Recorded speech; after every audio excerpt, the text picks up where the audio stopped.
one, remember who you are, right? Remember that you are a human being and that you deserve no less than the best that humanity has to offer.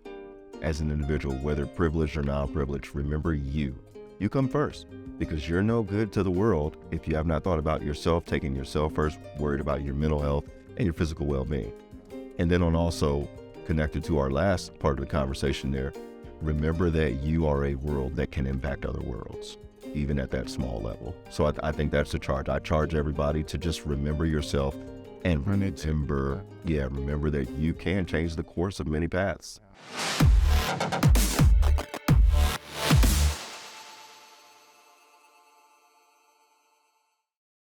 Well, Curtis, welcome to the show. I feel like I catch myself saying this all the time, that I've been really looking forward to this conversation, but it's genuinely true because, the people that agree and that I choose to be on this show are people that I genuinely admire and respect and whose opinion and point of view I really want to have. So I always look forward to this conversation. So welcome to the show. Thank you. It's funny that you say you admire.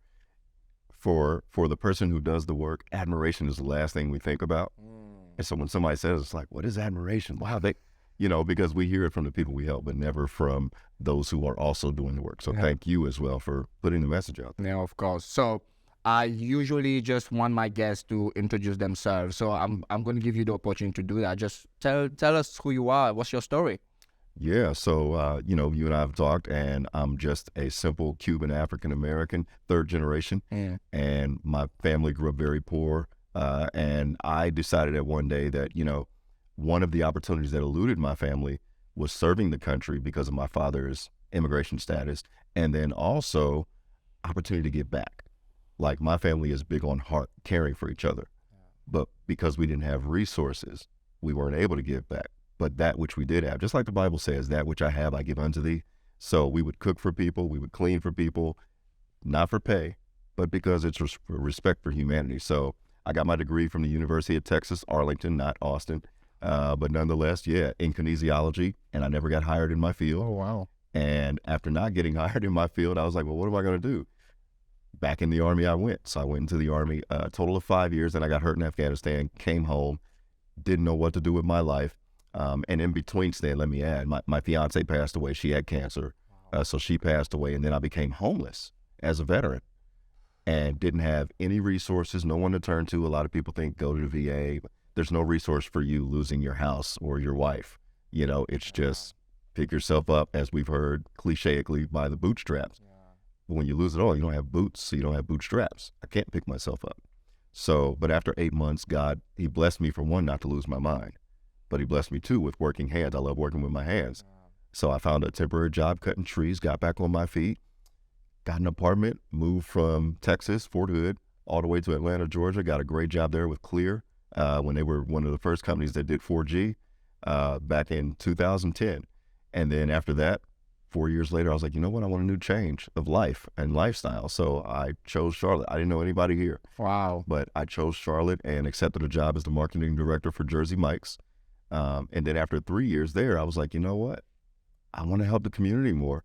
And I asked them, is this something you guys are into? They said, no. I said, well, bye. And I walked away from $80,000 to start 2 nonprofits that help communities. There is so much to unpack. I don't even know where to start, but I think a good place for me to start is really just with a simple thank you. Thank you for your service. Thank you for, the sacrifice of going and serve and making sure that we have the kind of days that we have, because so many like you, put their lives and their family and their well-being and their safety on the line to make sure that we don't have to. So thank you. Thank you. It's my honor. Yeah. So I wanna start from the beginning.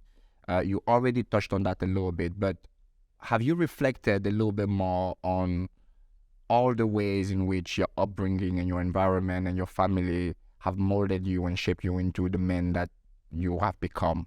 Absolutely. When you think about it, I think all of us do. It's whether or not we respect what we were taught and accept what we were taught, rather than just being a straight rebel, right? Because in every parent, even those who call their parents the worst parent, there's some good. They're trying to teach you something positive. It may have cut off at a certain point, which only probably speaks to the mental health or something that they were going through at the time. But to some degree, I would like to think that all parents do a pretty good job. So my dad, I find in me the willingness to keep going no matter what, right? And a funny story, my dad actually, he met my mom. He was from Cuba. He met my mom in Little Havana. He was from Havana, Cuba. He met her in Little Havana in Florida, and he was on a visa. Well, his visa expired, so he got deported.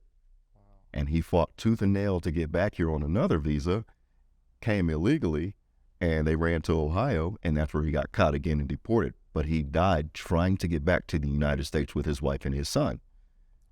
So for me, I'm just like, man, that is some surefire, right, confidence and persistence to get what he knows is his destiny. So in me, now everything I do in corporate America and in communities, I don't like to stop until the job is done. If the job's not done, why are we leaving, right? So with our rescue team and everything else, this is what we do. We go and we don't leave until it's done the right way.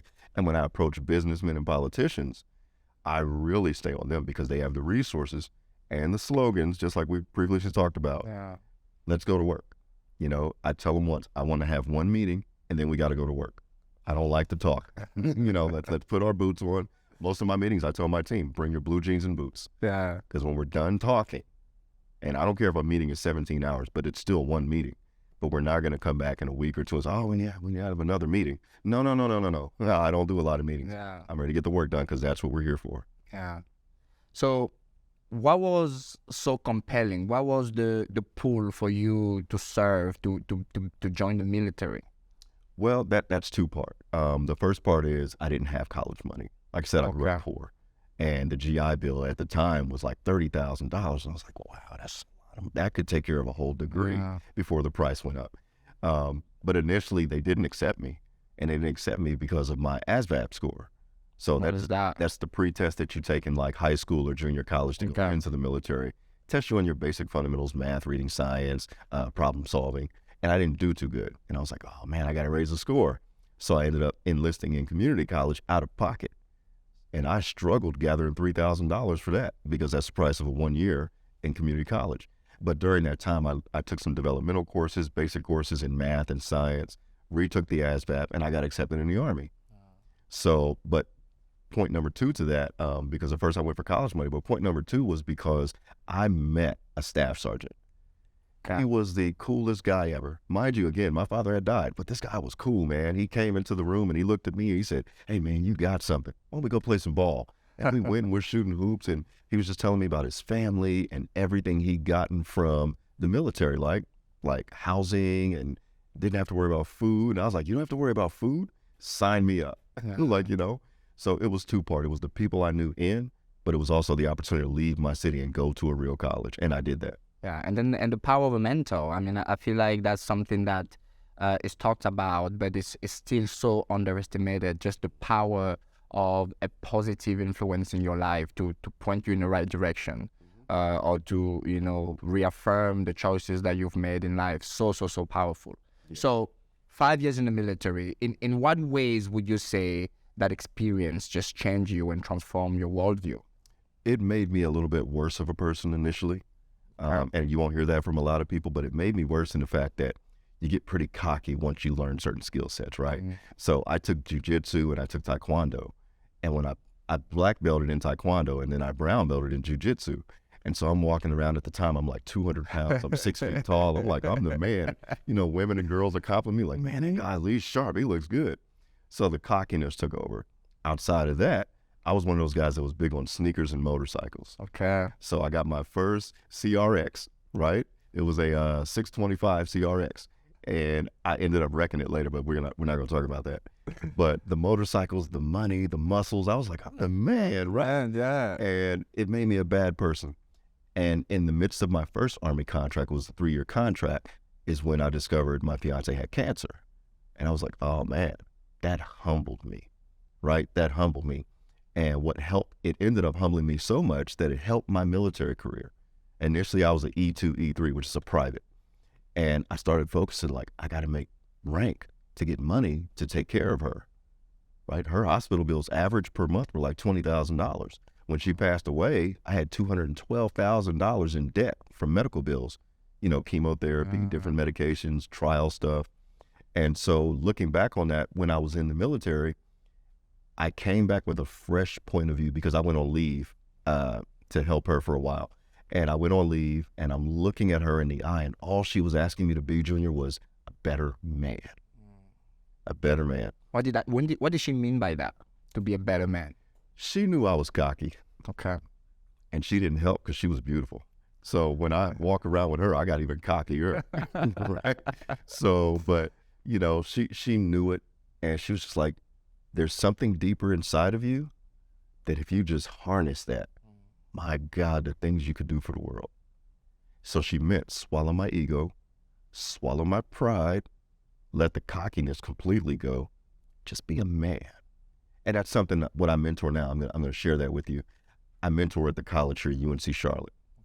Okay. And I tell the young men two things. One, there is no such thing as turning on-off switch to a better man. There's not. And then number two, either you're a man or you're not. There is no such thing. And then I get on my girls too. I mentor girls as well. Wow. You have to pray for discernment to tell if it's a boy or a man, right? Mm-hmm. The one thing a lot of boys are defined by is their body parts. All they focus on is their body part, their machismo, right? A man has the same body, but he has the mindset of a king. So therefore, all men are not kings until you find out it's a man. So I guess I kind of screwed that there, but nonetheless, everybody's not a king, everybody's not a man. No. And that's what she was telling me. And to further answer your question, how the military helped, when I took a man after being humbled back to the military, doors opened up. I got 2 ranks in 2 years. You know, initially I was an E2, I went up to a specialist, which is like the 4th pay grade up the scale. And it just happened that fast because I was humble. I needed to learn. I was willing to learn. And I had motivation being my fiance. And I kid you not, and you're not supposed to do this, but I did break the rules. And if my staff sergeants listen, I apologize. I carried her picture with me in my pocket. You're not supposed to have anything in your pocket. Why not? Well, in the military, your pockets are trained for specific use. So if something is in your pocket, it's something that better be needed on the battlefield. Now, when you go to war, as you've probably seen in different movies or plays or whatever, we may stick one inside our PC, which is the cap you wear, because there's a little shelf in there you can put stuff in, but never in your pockets. But I did. When I got back to base, I was like, I'm not taking a picture out of my pocket. And if they find it and call it contraband, we are going to fight. Like, you know what I mean? She was my good luck charm. And I just remember in certain training sessions just looking around and pulling that picture out of my pocket like, man, I miss her. I'm going to do right by you. Yeah, so, yeah, that's what I took back to the military. And then later the military ended up helping me because I helped them by giving them the man that they needed. Yeah. I mean, I think like for me, back to the picture, you know, it was one more reason to soldier on, you know, so to say, to carry on when the thing got going, just like your dad. Yeah. You know, him fighting tooth and nail to come back because he had a real reason to fight. He had something to fight for, or he had something to live for. Right. And I think there's something powerful about that. So you leave the military and you have to essentially re-enter civilian life. And I feel like that's an experience that regardless of how much we try to empathize, unless you've gone through it, you cannot understand. So help us understand what it is like for somebody who spent years in the military to re-enter civilian life. Well, it's not easy. And I don't care how many years you served, it's not easy. And that's one of the things I was just fighting for yesterday, advocating at a meeting for, is the transition process. For me, myself, I was homeless for 8 months.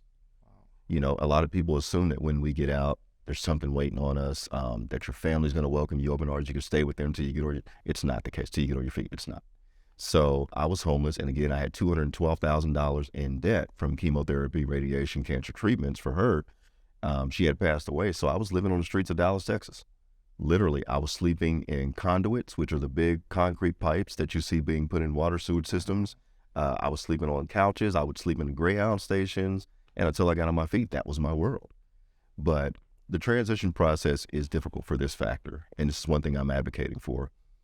Corporations and organizations don't have access to veterans, well, at the time active duty, but going into veteran status until they actually make it home. That's too late.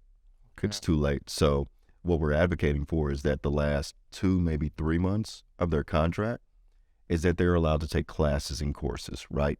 Budgeting, interview skills, resume skills, how to completely decompress from what you've known as your military career into a civilian, because you're not needed in that aspect anymore. And that's one of the things I talk about a lot is it's okay to be a has-been, because you'll see a lot of guys running around there. You can tell they're still military focused in the mind. And you're like, you don't have to be that. We don't need you for that anymore. We need you to be a good father, right? So we're offering family therapy classes. Like, we want access to these men and women who don't know anymore what it's like to be in this world. Even if they come home 2 times a year on leave, it's not enough to say, oh, well, they've been attached to their family their whole time. They'll slide right in. That's not the case. So, we're fighting for that. And then housing, the average housing loan at the time when I got out was $200,000. And so I did the math with that. And I said, okay, let's say I served 20 years in the military, which I did not, obviously. But if I served 20 years, if I did the math, that would be $10,000 a year in housing benefits. And I'm fighting right now with DOD. I said, okay, if it's $200,000 divided by 20 years is $10,000. If you serve 1 year, there should be $10,000 waiting on you. You could use that for an apartment. You don't have to want a house. But $10,000 on an apartment, that's, in some cities, that's a whole year's worth of rent. So it's just different factors like that. And then also, let's find a way to make sure therapy is free and accessible.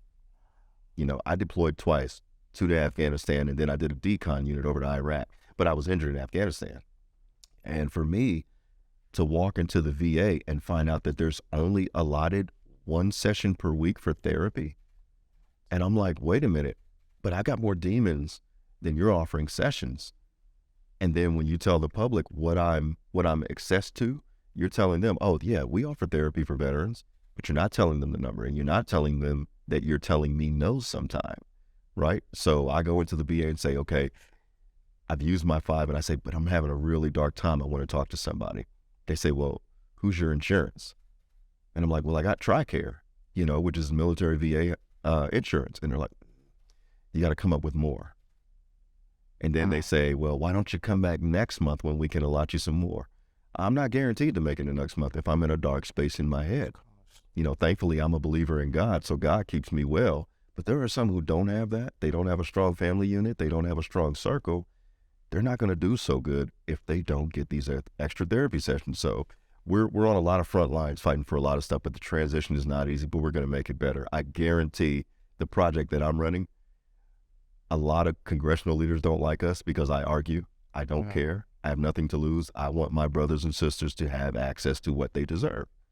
Because when we're recruited, the first thing they say is, oh, your life is going to be so good. Junior, let me tell you, your family's going to be proud of you. Mom and dad's going to be proud. And when you come home, this is the part they need to erase if they're not going to keep true. All of these things are going to be waiting for you. Yeah. A job, a house, therapy, because it's not as easy as they make it. Yeah.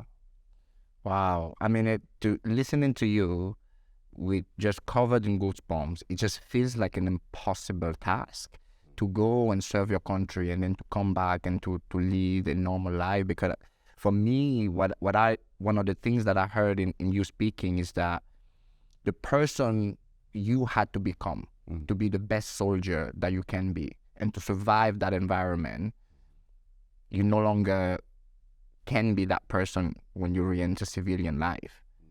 And without the support to have that transition, like how you have become a completely different human being, a different human being that you needed to be in order to keep us safe, in order for you to keep yourself safe and to keep your brother in arms safe. And now you have to re-enter and you can no longer be that person and there's no support. It's incredible. Yeah. So I know you've involved in so many things to right all these wrongs. So I really wanted, to really hear from the perspective of somebody who's been there and is going through it, what it is like to transition from the military and civilian life. But I also wanted to give you the opportunity to share with us all the things that you are currently doing to right these wrongs and how we as civilians can get involved in that. So tell us a little bit about your organization and all the mission behind it. So let me back up one point real fast, and that's on the transition. Because I'm a very spiritual person. There's a scripture in the Bible that says there's a time to sow and a time to reap. And it's describing seasons. right? There's a season to put things in the ground, a season to pluck them up. And the military is the same way. Corporate America is the same way. There's a season we're going to be successful at something, but then there's a season where we're not going to be so good at it. We've got to transfer into something else. In between then, I like to call them mid-seasons, because it doesn't just hard stop at one season. It shouldn't, and then you just go into the other one. There should be a processing place where you're kind of figuring it out. People are teaching you, you're decompressing, you're gathering new skills. So that mid-season is something that we don't really talk about a lot in America, especially, and then around the world. I've been in several countries where they don't either. And it shows in our environment, in our communities, right? So when I go out here, I live about 20 minutes from here. I guarantee I can find 3 homeless veterans on the corner right now. And there are VA centers less than 20 minutes from here. And I've literally gone in those doors and said, why don't you go pick these guys and girls up, bring them home, right? I know they're probably eligible for something, if not the homeless, because there is a homeless veterans VA loan. It's called the HUD VASH. They can get a VASH loan and get in housing if they just approved it. But then the VA says you have to walk in our doors and sign up for it. Well, they don't have transportation to get there. And in Charlotte, at least, it's illegal to panhandle, so they can't get money that way. They're just lost. You know, so to your latter question about what we do, so the U.S. Veterans Hall of Fame, what we do is we literally go to the doors, 2 doors. The first door is corporations. Are you hiring veterans? What are your practices? Are there ERGs and BRGs for these veterans to meet, socialize, and become more familiar with the company and each other that makes a more settled environment, right? What are you paying them? How are they getting to work? Is there ride shares? Like all these different things that you could do as sometimes multi-billion-dollar corporations. Are you doing them? And then on the backside, we're going to politicians and Congress, and we're talking to them, hey, you just got $270 billion as an annual budget for the VA Center. Are you holding them accountable to go do some of the things that I just said? Go out and pick these men and women up and bring them home. If you're not, okay, this group over here, the U.S. Veterans Hall of Fame, and some of our partners are doing the work. So we need to slice the allocations and give them some because they're doing the work. We don't need to give you $270 billion. I kid you not. Here in Charlotte, I want to say the number is now 480 homeless veterans. 480. In October, we were approved for a grant through Amazon, $30,000. And they said, just show us what $30,000 could do for the men and women in need that could really make a huge impact. So it was a test. They gave us a small amount, but said made big impact. And I know it was a test. They'll never say that, but that's fine. But what we did is we literally put out ads. And we said, if you are a veteran and you have utilities or your rent is due and you're behind a couple $100, let us know. And we helped almost 215 families with $30,000. Wow. Took care of utilities. And people say, well, you know, it was just their gas bill. It was just their light bill. It was just gas for the car to get to work. At any moment, that one thing could have become a whole huge scene, right? What if I can't get to work? Now I can't provide for my family. What if the lights get cut off? Social services is going to hear I got my kids in the dark or without heat, and they're going to break up the family. And then that sends you into a deeper, darker space. We even had a couple of veterans who came who were living in their cars and said, if I could just keep the car running, this is during winter, October, November, December, winter, cold. If they just had $50 to keep gas in the car. And I kid you not, to see them walk in that door, because we had a little office space off of Freedom Drive, and just break down crying and said, you have no idea what you just did for my world. You have no idea. And that's when I got to share my testimony. I have every idea of what it's like to have nothing. And I was telling them, hey, some of you guys got cars. I didn't have a car to sleep in. You know, I remember one night when I was homeless, I know this is off tangent, but still relevant. No, it is. I was homeless, sleeping in one of those conduits, and a cat walked in. And we were just eyeball to eyeball, and I'm sleepy, and he's looking at me like I'm just passing through. And I closed my eyes, I woke up, and the cat was still there. I said, this cat cares for me more than humanity. More than humanity. And that's one of the things that we do with our project is we go no holds barred. And one of our investors said, never say you're going. You said no holds barred? What does that mean? So that means we don't let anything inhibit us, and we go all the way out. Okay. So if we had $1 million, chances are if we had $1 million grant, we would have $0 in a week because the need is that big. We don't have overhead. We don't have an office space. We liquidated that aspect. We don't need it. We use our own vehicles. We don't have company cars. When we do rescue, we use our own vehicles, own gas, own tools, own ropes, own rescue gear. So everything we do, we are, as a nonprofit, and people don't know this, this is a business terminology that people get lost on. We are a public trust. The public is trusting us that when they give us their dollar, we're going to go do the right thing, not pad our pockets. And I told my guys day one, I can't afford to pay you. If the time comes when we can't afford to pay, I'll make sure it's reasonable, but you will not get rich off of this. This is not a get rich quick scheme. I don't know how to do that. My heart's not there, and I got God to answer to.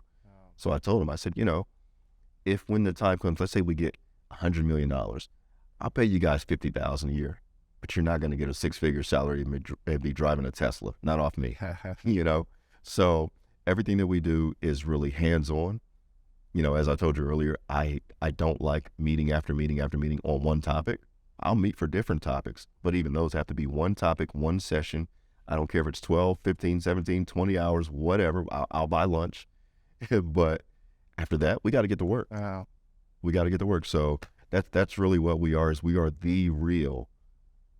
in my mind, and I'm treading lightly here, but we are the epitome of getting the work done. Wow. And then let me add this. We also don't just cater to veterans, because our mindset is, if Junior were a veteran and you were going through something at your house, chances are one of your neighbors on your street or in your neighborhood are going through the same thing.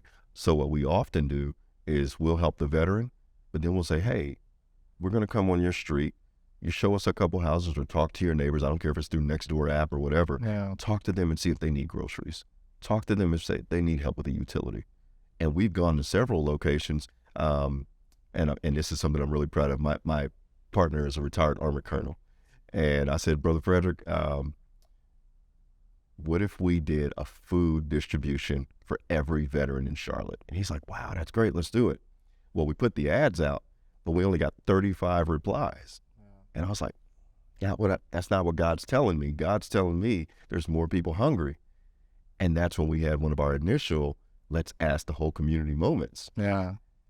We ended up feeding 542 families with 2 weeks worth of groceries, fresh produce, fresh dairy, fresh meats, veggies, all of it. And God was like, this is where I'm going to use you. Don't do what the old boys clubs do. Yeah. So when you're talking about veterans, there's a lot of little sections, but they don't really community cooperate. So what we do is we make sure we're tearing down walls as we help people, and we enforce that people come together. So it's a lot, but yeah, that's literally what we do. And then outside of that, we do hurricane rescue, tornado rescue, and earthquake rescue. Yeah. I mean, for me, one of the things that I really hope to accomplish with this show is inviting people to hear stories and perspective that they normally would not be exposed to. Because I think that's one of the most important aspects to empathy, is if I've never heard somebody's story said from their vantage point, then it's really difficult for me to empathize with them. But I think in the work that you do, not only is important to understand that vantage point, but it's important to also hear stories of transformation, of people whose life you've impacted and transformed and changed. Like, can you share some of those proudest stories, moments that for us to understand just how one human being can be impacted by an act of candor and generosity? Yeah. So I'll share. This is one of our latest ones. I won't say her name because it's a very unique name, and people will be able to find her. And she has like almost manic depression, but then also super high anxiety. Okay. But she was sleeping in her car with her two girls. One very small, the other was 12, but she was 6 feet tall. But the little one, I'm like, this is 3 women sleeping in a car. And she initially came to the $30,000 allotment that we had from Amazon and got help with her utility. And I'm like, but her utility was like a phone, and then I think it was gas for the car. And I'm like, give us your address, because something in my spirit was like, that's not all they need. Give us your address, and we will follow up with you. We want to make sure you're doing okay, because you got these girls, you got daughters. And that's when she bold-faced told us, we're sleeping in the car. And I said, why are you in the car? She says, well, we were in a hotel, but we ran out of money. Come to find out, her husband had passed away. And I'm like, no. So me and my partner, we got to whispering, and later that turned into a phone conversation at night.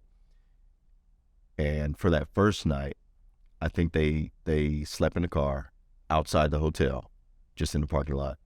And we talked, and we were like, dude, we just can't, our spirits aren't going to rest easy if we don't do more than what we did yesterday. So we called her and said, we're coming to the hotel where you are, and we're going to put you in for a couple of nights. Well, that ended up being a week stay. And then after that, it was like, well, wait a minute. That really didn't cost us much. And we can go get more sponsors. Let's take care of them for about a month. And during that month, let's make sure that we're taking the necessary steps to connect government benefits with her life, because she's got to be eligible for something. Well, come to find out, she was eligible for a true housing loan. She was also eligible for all of her back pay from the military. So, for instance, when you file a claim, it's a percentage-based claim on your disability and then also based on your rank. So she was at like, I think 20% of her last pay, and her last pay was only like $1,500 a month. But they had not paid her in years, and she was eligible for even more percentage. So she ended up qualifying for like $20,000 in cash that they had to give her. Wow. You know, so, but the impact moment for us was that initial bridge, right? Let's help you make it to another day, to another day, to another day, until we can figure this out. But we can't drop communication, and we have to be transparent and honest with each other. What do you really need? Because this money we have is designated for you, but I can't help you if you don't tell me what it is you really need, rather than sugarcoating. Yeah. You know, trying to make me feel, don't make me feel good. I want to cry with you. Yeah. I want to hold your hand and go through this process with you. And that's what we did. And her little girl, the smallest one, she's an artist. And she called me, her mom called me and says, yeah, her birthday's coming up, blah, blah, blah. I said, okay, wow. And she's an artist. I said, let's meet over here at the art supply store. And we bought her canvases and paint brushes. And she said, Mr. Curtis, thank you. I'm going to paint you some pictures. And I have those pictures right now, 8.5 by 11 and then 13 by 15 on my desk. I said, I'm not going to hang them on the wall. I want them by my computer where I can see your work and your love every day. And she gave them to me. She just jumped in my arms. And then her oldest daughter plays basketball, and I'm bragging about her daughter now, she wants to be a psychometrist. Huh? Somebody who literally operates on the brain tissue itself, the synapses, the muscle, the meat. She wants to do that. Wow. And I'm like, this is a 12-year-old. But at 6 feet tall, she's also very skilled at basketball. And I was like, oh, I got to invest in this one. This is the future. Yeah. Right? She's not solely focused on her height being an advantage. She's using her mind and her brain, and she wants more. She wants to help others. Yeah. I'm like, I'm going to buy you basketball shoes and everything you want for that. But then let's start looking at maybe, and I got to go back and talk to him still, maybe let's start a trust fund or a college fund. Yeah. We put $100 in there. We don't know what it'll be in 5 or 10 years, but it's going to help pay for that extended learning. Mm-hmm. Right? So moments like that for me are true bridges. And I'll share another one with you. We met a soldier who was retired. He only served 4 years. He was medically retired as well. But he was homeless, sleeping in his truck with a family of 5. Family of 5. And I met him at Walmart, just down Tryon. I met him at Walmart, and he shook my hand. I gave him my card. I very rarely give every veteran my card. But I think that, well, it can be overwhelming. Yeah. Everybody's like, oh, you're a solution. I'm going to bring this to you, that to you, that. And even though I want to help, I don't have all the resources yet. God is going to bless us. It's coming. I feel it. And we've seen some things move recently that I know it's coming. But it can be overwhelming. But on this particular day, God was like, give him your card. Because, you know, typically you say, hey, how you doing? I'm fine. Hey, it's good to see you. Hey, you take care. Hey, thanks for your service, because he had the cap on. He's like, hey, you took. He starts walking away. I'm like, hey, come here. Here, give me a call sometime. Sure enough, he calls me in like 4 hours. He's like, hey, I didn't tell you the truth about me. I'm struggling. I'm sleeping in my car with my family. And when I met you, I was going into Walmart to spend my last couple of bucks to get my family something to eat. Then I was going to drive away. I said, what do you mean? He said, yeah, I'm done. And I said, that's why God told me to give you that card. I said, hey, come with me.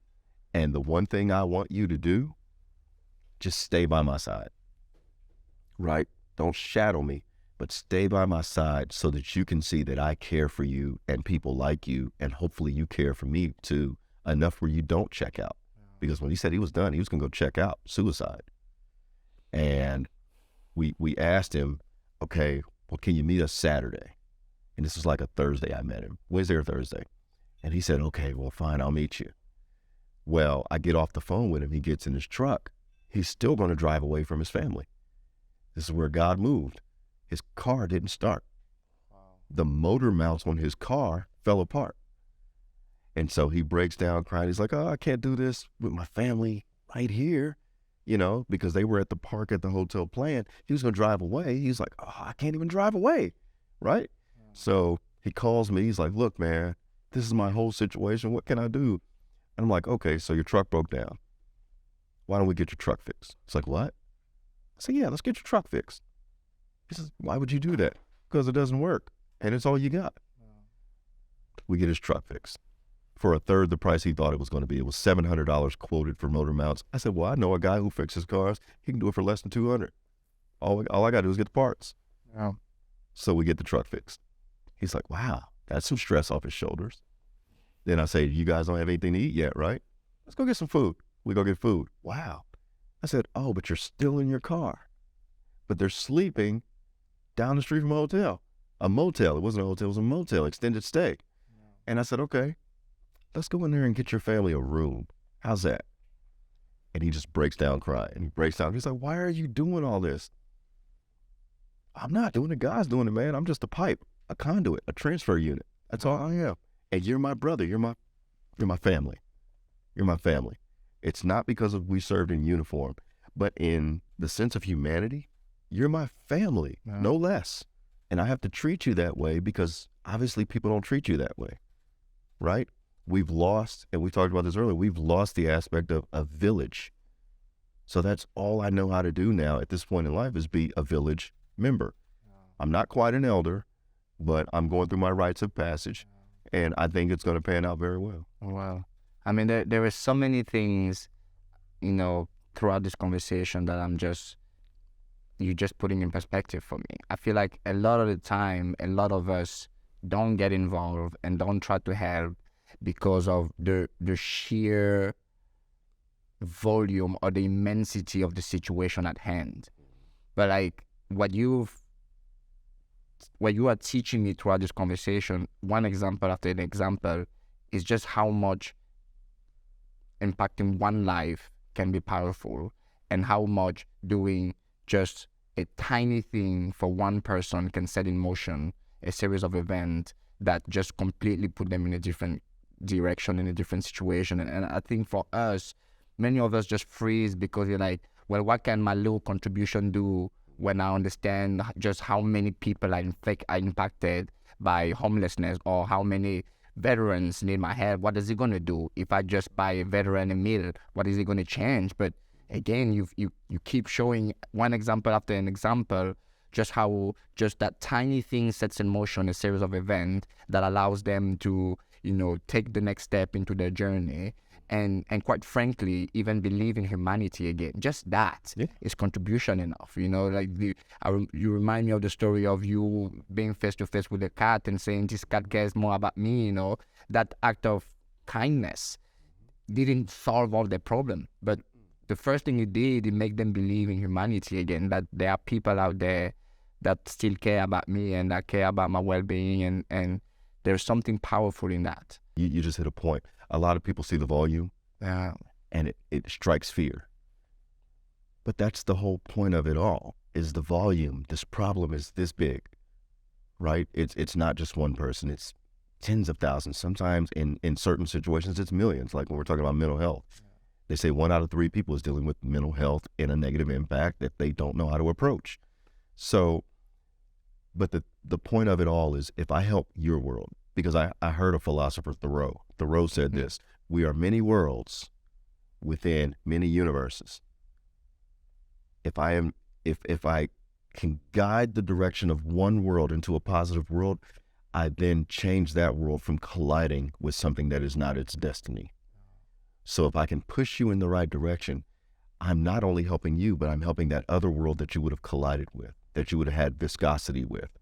And that one now avoids clamoring with another. So that one really does do something. Yeah. And even to a small amount. If it's just a sandwich, you don't have to buy somebody a house. Get them a sandwich.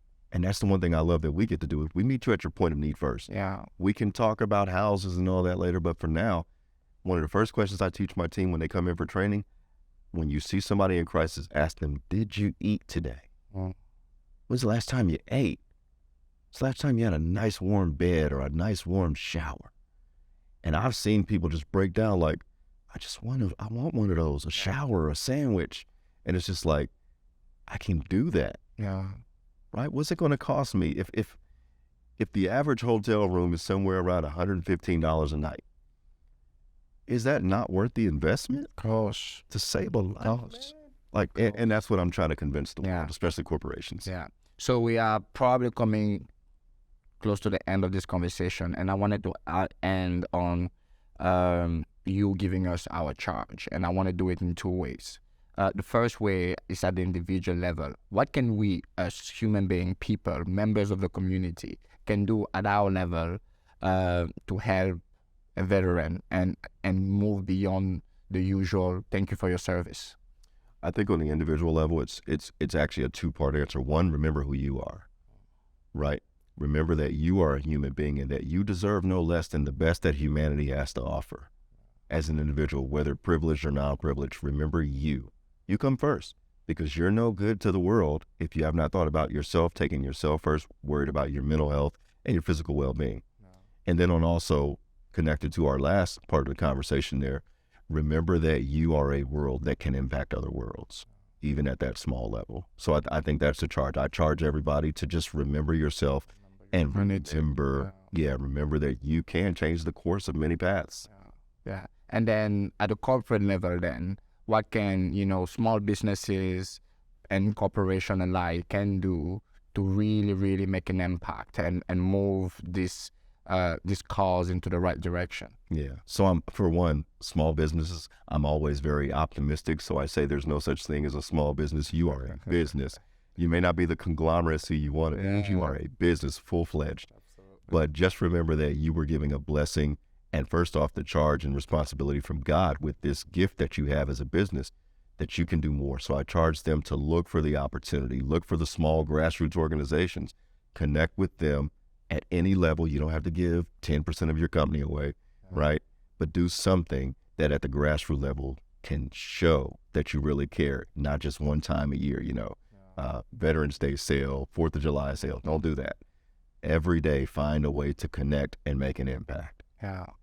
Well, this has been a moving, insightful, and highly educational conversation. I started this conversation by thanking you for your service and by expressing my gratitude and admiration for the work that you do. And all of those things have been amplified as this conversation went on. So thank you for everything. And I really hope that I and our little company can do our part to support in any way that we can. I think you are already. Yeah. Thank you very much. Thank you.